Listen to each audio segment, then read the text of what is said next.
Welcome to Puro Politics, the political podcast of the San Antonio Express-News. My name is Gilbert Garcia, Metro columnist, and I'm joined by Nancy Prayer-Johnson, associate editor at the editorial board. And Metro editor Greg Jefferson. We're recording this on Monday, October 24th. This is the first day of early voting in Texas. So if you're registered, please get out and vote. Make your voice heard. This is really important and could potentially have some close races. I think certainly at the local level, I think there are a lot of races that are still uncertain. I wanted to talk a little bit about some recent polling and also some of the messaging that we've seen in ads, and a theme I think that's come up among some Republican candidates, both statewide and locally.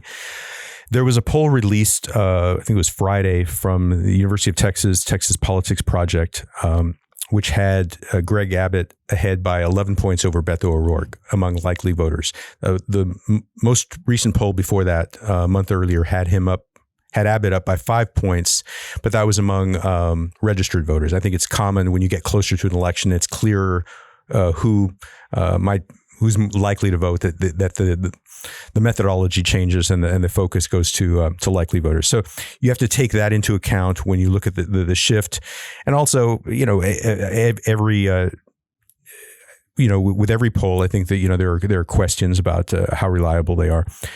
But I think it certainly got a lot of attention. And we had another poll from Beacon Research over the weekend that told a completely different story. It had Beto O'Rourke behind by only 2 points among people who were definitely planning on voting.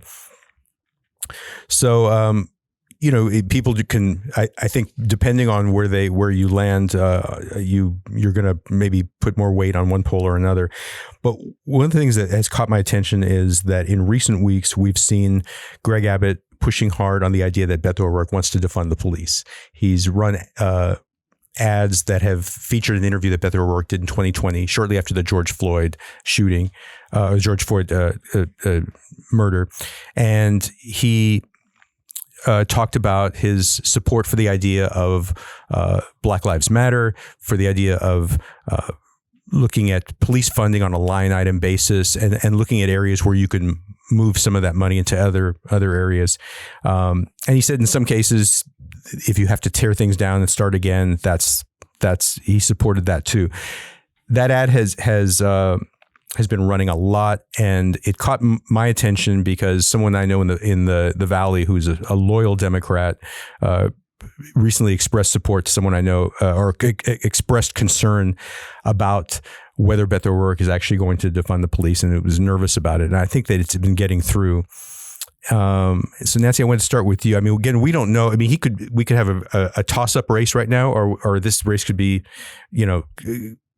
clearly in Greg Abbott's hands at this point. The polls are telling us, very different things.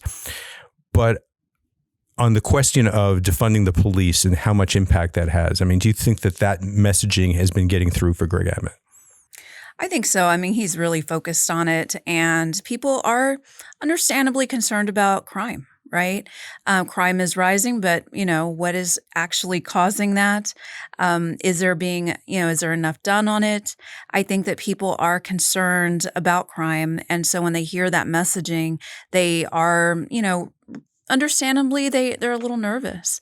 But we also have to look at the totality of it, of the context that was said, and about what Beto has said after that. When he's talked to our editorial board, when he's over in his rallies and things, he doesn't say that. And it's really important that people understand what the facts are and make sure to do their research. These ads, they don't have to be, they're not censored. So however they are submitted, that is how they are run. And, KSAT News is one that, that's one that I often watch as well and see it. And I saw a blog last week. I may write about it, but just saying, we don't censor them. We have to take them all or none. We are taking them. This is a decision we do. And yes. And so when people see things like little snippets from the news and it has KSAT there, they say, oh, that's, or Express News or whatever it is. And maybe it's a quote, maybe it's a soundbite, right? But it can be shortened. It can be taken out of context. And it's important that we look at the totality of it. And that's what happened. I mean, he did say in some cases he would support the idea of defunding the police, which, as you said, he's not saying that now. He's talking about. I don't think he's come out and said I disavow what I said then, but he said I think he actually sort of denied that that was actually ever his message. The Abbott ad, kind of. There was some editing that went on in that interview, but he did, Beto O'Rourke did use the term defunding. And I think now he's saying I support police accountability, not defunding. Yeah, he has this kind of helter-skelter way of talking when he's not actively running for governor or for which was the case at that time. Right, exactly. Yeah. This was in 2020, so well before his campaign. Yeah. But he lacks discipline in how he talks, and he kind of sometimes you get the feeling like he's thinking through policy on the fly. Like, how do I feel about this? Is how I feel. This is exactly how I feel about it at the moment. Yeah. It's and that softens over time as you get into a campaign, gets tempered a little more nuanced than he had 2 years ago. And I think that's kind of the situation he's in. I also think that the governor is, he's talking about crime. He's talking about immigration because it's not abortion rights and it's not gun control. And it's not the grid. So those are. It is, but he doesn't want to talk about that. Well, that's the thing. That's the thing. Is it? We don't know. We really don't know.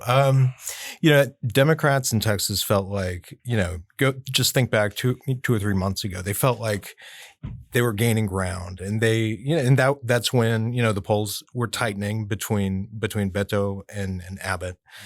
And they felt like, okay, the history was kind of on their side, and this could be their election.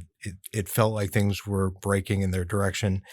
And 2 months on, there's that feeling I think is largely gone. And it seems the election right now seems to be framed around the economy, that being inflation, concerns about immigration and fear of crime. It just feels like we're in this really tumultuous, unsettled period.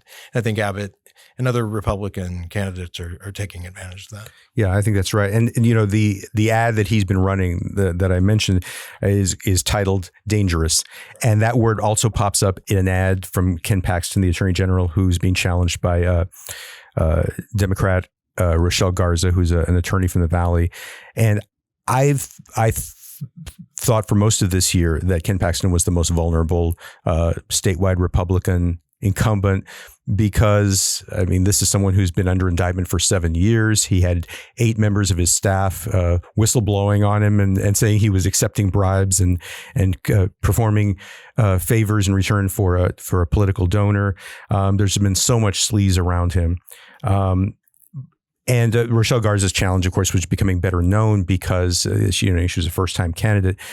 But I guess before talking about the ad, I wanted to ask you, Nancy, because I know Rochelle Garza visited with the editorial board when you all were doing in the process of deciding who to endorse. What were your impressions of her?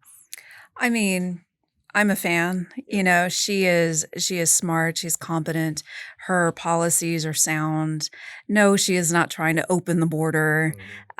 She is for the rights of Texans, right? And so I don't see her just going and opening the border and just saying like, okay, let's just see what happens kind of thing. She thinks things out. She consults with other people. She's safe. Like, she would make sure that people were safe and that we wouldn't just make sure that, Texas is dangerous, right? So this whole rhetoric about she's going to make, Texas more dangerous and she's soft on crime, I don't buy it. She didn't come across as someone that I didn't feel deserved the vote. She didn't come across as someone who would make Texas a more dangerous place. She's competent. She has her heart in it. She's been all over. She had a baby and she's out on the campaign trail like weeks later, just a few weeks later out there. And bottom line, she's better than Paxton. Yeah, the ad, which is from Paxton, which is called "Dangerous for Texas," refers to Rochelle Garza as a liberal extremist, saying she has compared law enforcement to terrorists, and that she advocates for an open border. And so, again, it's kind of using, politics, if you can't inspire, you scare people. I mean, it's fear or hope. It's something, Can Paxton ever inspire anybody? That is a great question. But I mean, really. Well, I think when you saw that he was taking this challenge seriously is when he started. I mean, it's been about a month or so since he started running negative ads against her. I mean, up to that point, I think he hadn't really acknowledged her name in that way. But I think there was some concern on his part, and he's again trying to scare people. They don't know that much about her. People are in the process of learning about her. Let's just say she's, we're going to just have unlimited crime and the open borders, which she really wouldn't have any control over the border anyway. But yeah, I mean, Ken Paxton is kind of an interesting case study, right? So he's been under indictment since 2017? Is that how many I think years? 2015. 15. He'd only been in office for a few months. That's right. Yeah, that's right. And he's got former staff members accusing him of all kinds of malfeasance. And this guy isn't particularly charismatic on his own. That's fair to say. How he wins this race is by just throwing himself into the base of the Republican Party. And, that's the reason he was at Trump's rally, Yes. Saturday night. I mean, you'll notice that Abbott was away, Governor Abbott was away in Florida at the time at a fundraiser. Could have been scheduling. It could also be that some recent polling has shown that the Trump story about the stolen election is turning off voters, particularly in suburban areas, which could be where Abbott is vulnerable. So he can't afford right now to throw his arms around Trump. But Paxton can, because that could be exactly. Yeah, I mean, that could be his only hope. Yeah. I mean, that's if he wins a re-election, it will be on the strength of that slice of the electorate. Yeah, I think that's absolutely right. And if you look at Trump's history, I mean, Trump tends to come to Texas and talk about how much he loves Texas and how much and how loved he is in Texas. But I mean, he beat Joe Biden in the state by about 5-point-something%. I mean, if you compare previous presidential races, I mean, Barack Obama was losing Texas by 15, 20 points to Mitt Romney and John McCain. So Trump really, this period that we look at when we think Democrats have started to feel like we've got something going here, the 2018 midterms when they were able to gain, congressional and Texas House seats, and Beto O'Rourke almost beat Ted Cruz. And if you look at that, and then Joe Biden doing fairly well in 2020, all of this is basically been a reaction to Trump. I mean, the 2018 midterms that was a referendum on Trump, in 2020 certainly. So, as you said, I mean, Greg Abbott doesn't want to rile Trump up, but he might want to keep his distance a little bit. And right. No huggies. No, from Trump. Yeah, that's right. So on this issue of crime, I think Republicans have kind of settled on it, as you said. They don't want to talk about abortion. They don't necessarily want to talk about guns. They don't want to talk about the grid. But the issue of crime and the border, these are the things I think they want to focus on. Locally, we've got Joe Gonzalez, district attorney, running for re-election. He's being challenged by Mark LaHood, the younger brother of former DA Nico LaHood.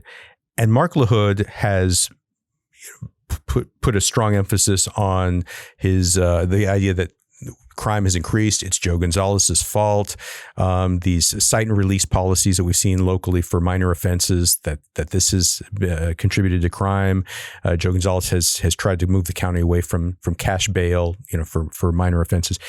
So I think the message from Mark LaHood has been that people are just going through the system, and they're back out on the streets and they're committing crimes, and Joe Gonzalez is to blame. I mean, Nancy, I know that you met with the candidates. Yeah, our board did, and I'm not convinced that that's the case either. Yeah.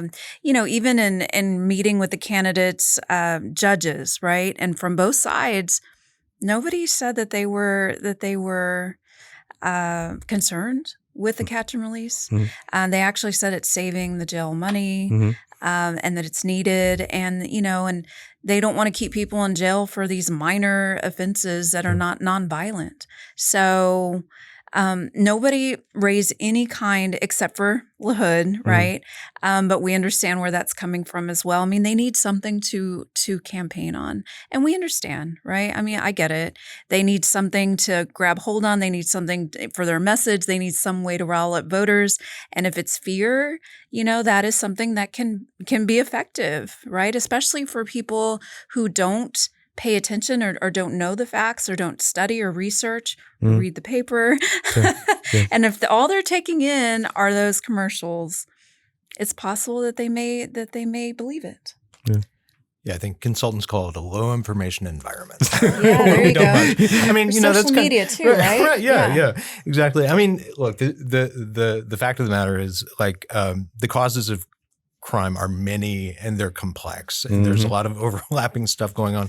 A lot of it has to do with the condition of the economy, and if that's the case, we're heading into a recession if we're not already there. Yep.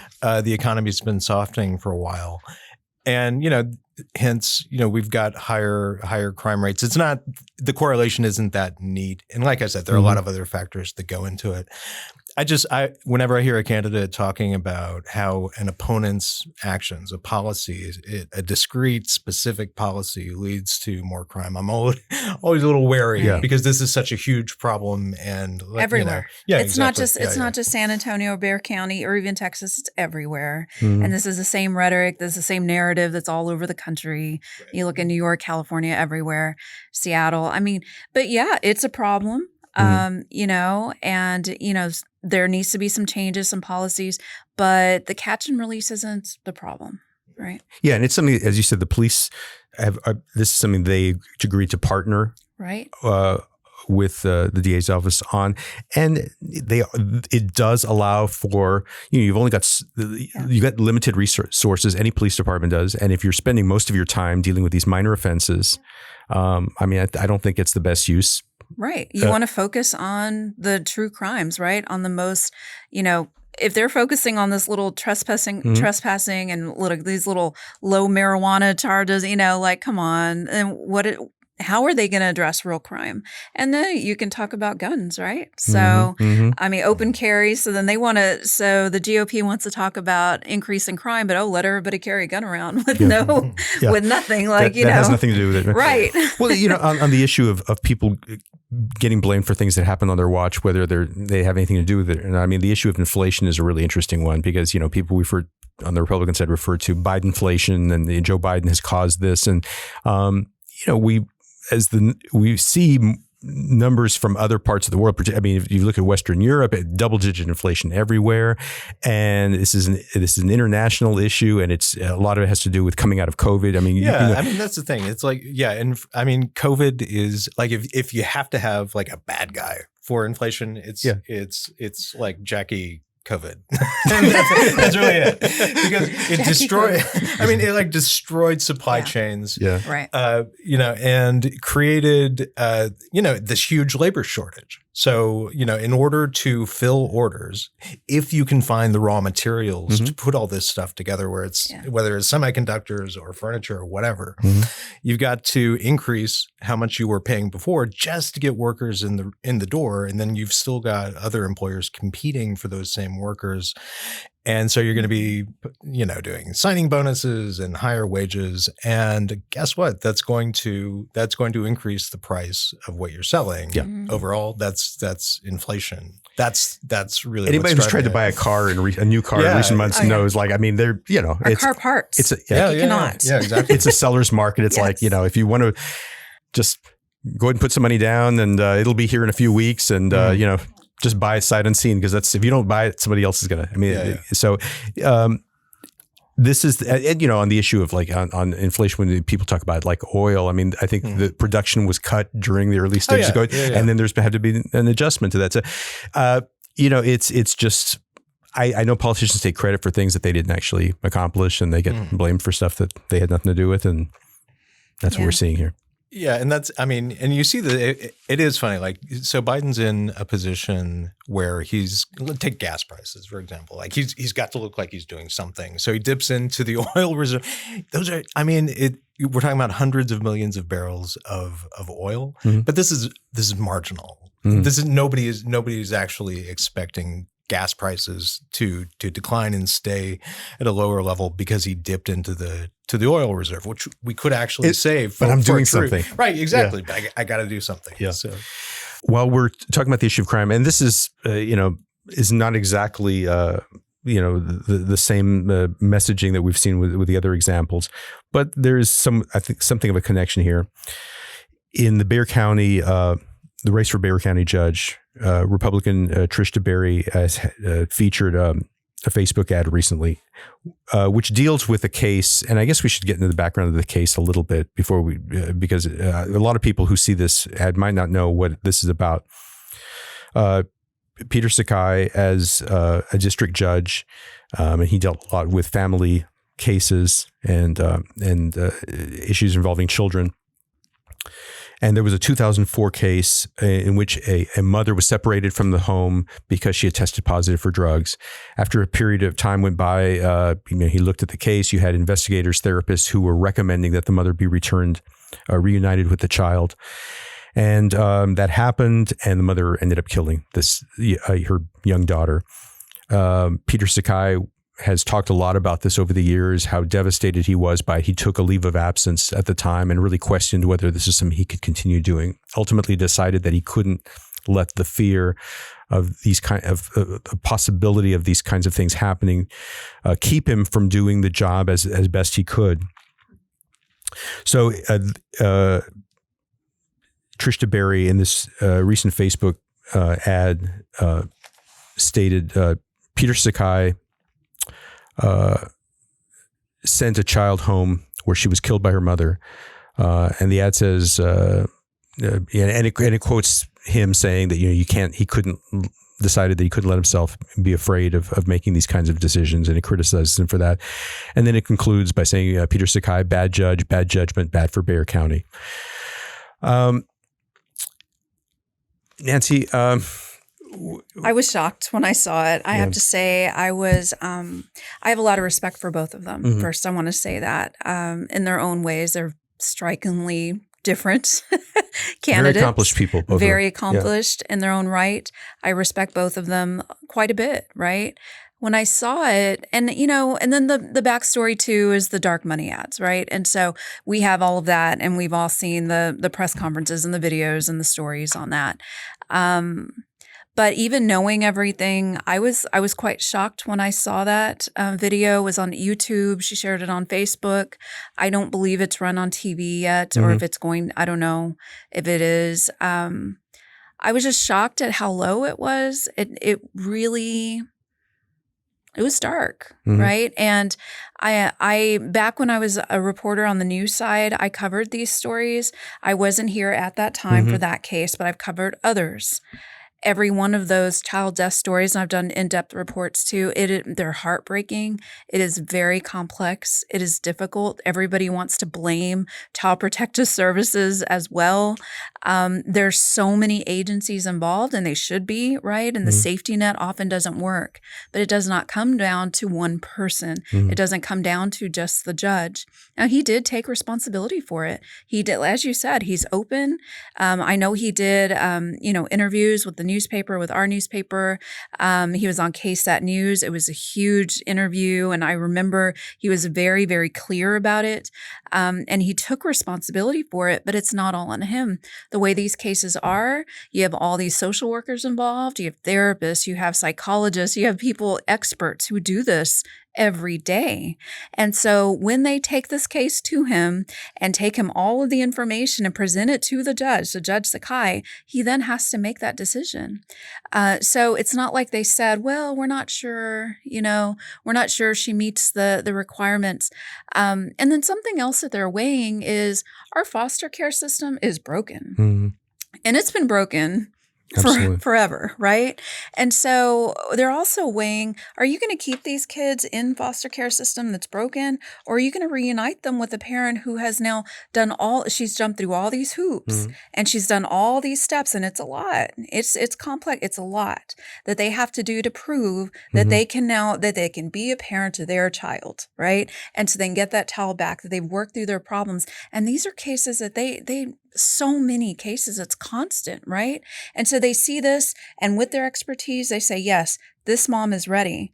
The judge says, okay, he reviews it. And, anybody who knows Judge Sakai knows that he is a leader, right? He is a national leader. He has made changes. He is well known. He's renowned for this.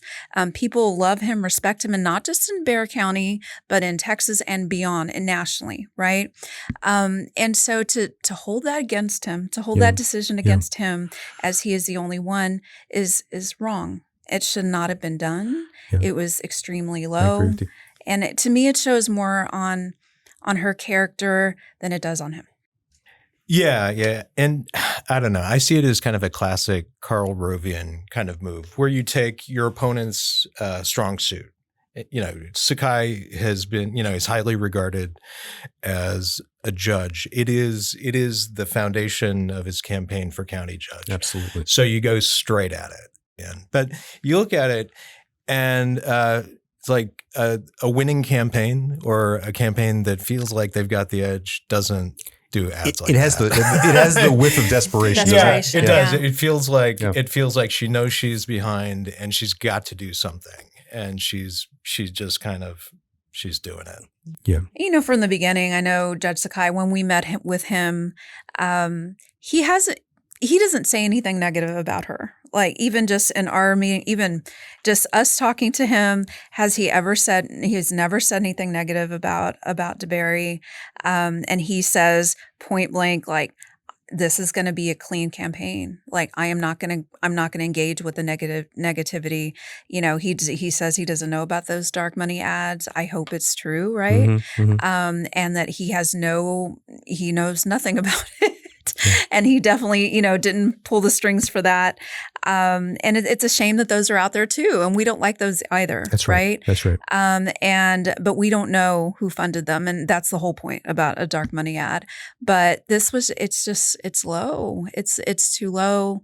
And I haven't seen anything like it. But, I personally, I've gone to his chambers. I've talked to him. I've interviewed him about different cases over the years, and I've seen how he puts his heart into this work.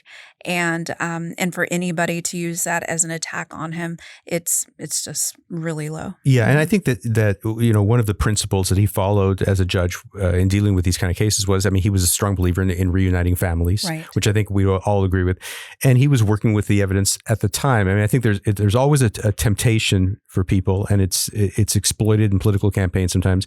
This idea of holding people responsible for actions that someone takes after. She had not. I'm not extremely knowledgeable on her history, but I don't think there was any history of like violence or anything. And this was a drug test that she had failed, and for him to be able to anticipate some horrible thing that she was going to do later, I think that's a lot to expect of anybody. Nobody can do it. This keeps police detectives up at night. Absolutely. Caseworkers, everybody thinks, the next child death is going to be, the next baby death is going to be on me. Like my name is going to be on that case history. And it's extremely difficult. It's why they can't keep foster care workers and, CPS investigators. And it's why police detectives are so stressed out. Yeah. Look at the suicide rate with police. Right? You have to work with what people have done up to that point, and you can't anticipate what they might do later. You can't be there at all times. And again, foster care, it's so broken. And when kids are in that system, it is very difficult to get them adopted out. In fact, today I had a source call me, and their children were in foster care, and they adopted them, and they're in really bad areas, and they were adopted out, right? And so even then, in the best case scenario, it is still extremely difficult once they have that trauma, and nobody knows how it's going to end up. You can just try, and that's what they're doing. They're trying. Now, I don't see how he could have taken another decision. What could he have said? Like, oh, let's leave, no, let's not return this child back to the mom who has proven with all of their policies and she's jumped through all the hoops. Then she would have stayed in foster care, and who knows what would have happened to her in foster care. Yeah, a very difficult case. Before we wrap things up, wanted to get to a question from one of our listeners. We appreciate you submitting your questions. This one asks, which candidates espouse Donald Trump's position that the 2020 election was stolen? I guess I would start by looking at some Republicans that we've been covering who are not saying that.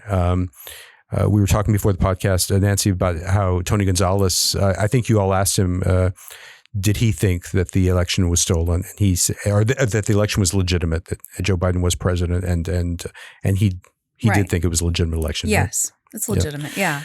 He didn't deny that. And, sometimes we'll ask different candidates or incumbents, how they believe, right? And if they basically were asking, do you believe in the big lie? Mm-hmm. And they'll just say, well, he is the president.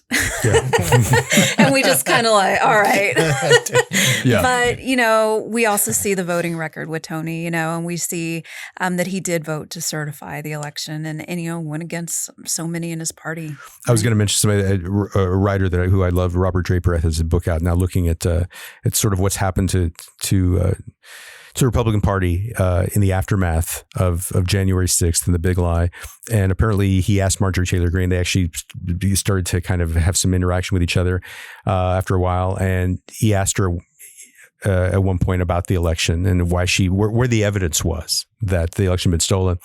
And she said, Robert, you're trying to tell me that 81 million people voted for Joe Biden? There's no way,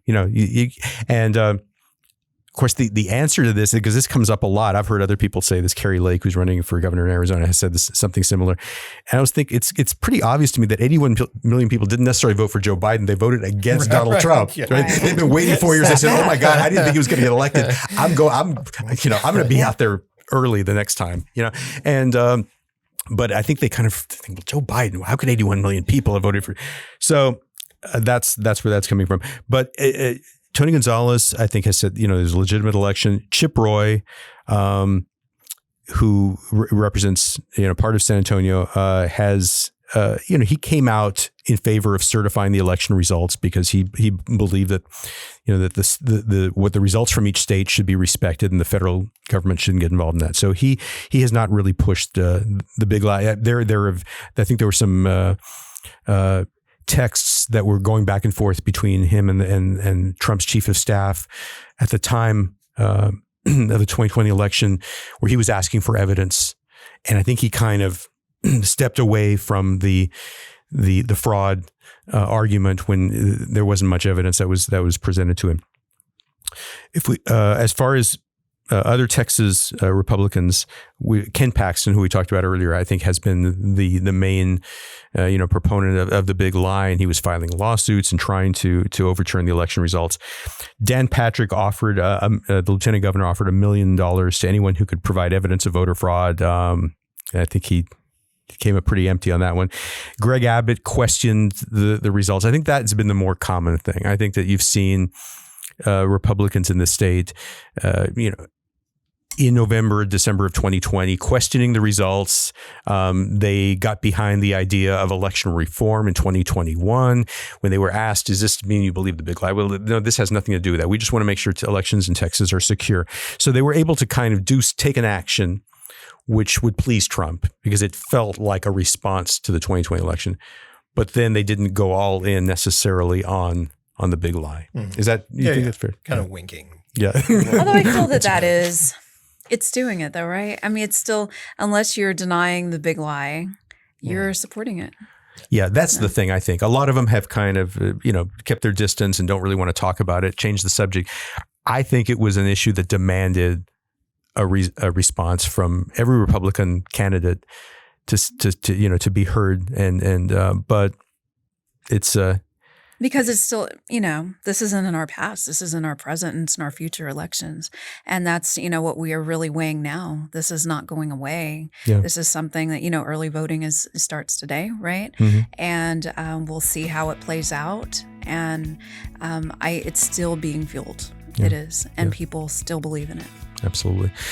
We're going to wrap things up there. Hope everyone's doing well, and we'll be back with you next week. Take care.